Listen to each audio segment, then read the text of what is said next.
valve. I felt really good with the car.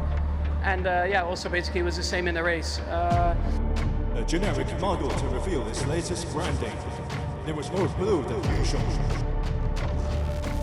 No power on the way out.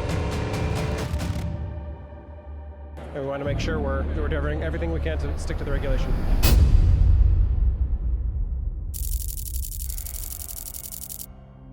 The engine dropped dead on the formation lap. Not the race lap, the formation lap. Monaco, May 2026. Verstappen pulls away from P2 on the grid. Already the formation lap, the engine is broken. Engine's broken. The same slot he'd just earned with one of the cleanest laps he'd produced all season. The car crawls. He steers left using only wheel friction, praying the 19 cars behind him go right. They do. Barely. And he parks the RB22 in the pit lane while the Monaco Grand Prix starts without him. The same weekend, the FIA handed Red Bull a document saying their engine was the best in Formula One. Best engine in the sport. Retired on the formation lap. Same team, same weekend, same car. Nobody inside the paddock could fully explain how. And what happened next made it stranger still. Because Max Verstappen does not do quiet. Not the way he's been doing it this season. Shorter answers, fewer opinions. The careful, measured language of a man who has decided to say less than he normally would.